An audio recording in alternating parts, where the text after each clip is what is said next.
ওং নমো প্রণবার্থায় শুদ্ধ জ্ঞানৈকমূর্তয়ে নির্মলায় প্রশান্তায় দক্ষিণামূর্তয়ে নমঃ। আজকের আমি বলবো এই সুন্দর মিষ্টি মা এখানে কিভাবে এলেন এবং কিভাবে প্রতিষ্ঠা হলো। অনেক ভক্তের আন্তরিক জিজ্ঞাসার উত্তরেই এই প্রবন্ধের অবতারণা।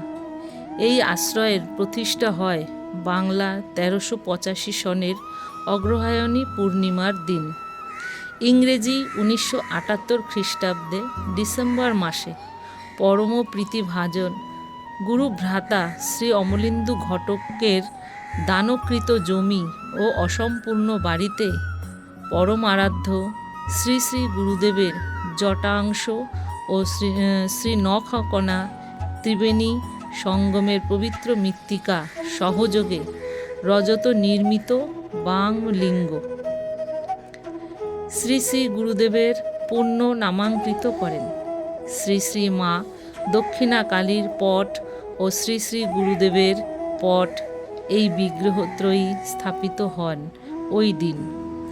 পৌরোহিত্য করেন প্রীতিভাজক গুরুভ্রাতা শ্রী কানাইলাল ভট্টাচার্য, কাব্য ব্যাকরণ স্মৃতিতীর্থ এবং আরেকজন বেদযোগ্য ও ক্রিয়ান্বিত পুরোহিত।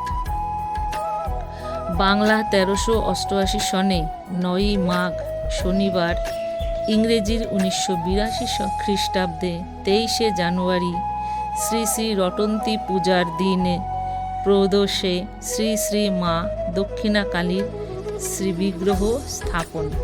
পরম আরাধ্য শ্রী শ্রী গুরুদেবের পূর্বাশ্রমের অন্যতম ভ্রাতুষ্পুত্র পূজনীয় শ্রীযুক্ত সুধীর চক্রবর্তী মহাশয় ওই দিন শ্রী শ্রী মায়ের পূজার পৌরোহিত্য করেন।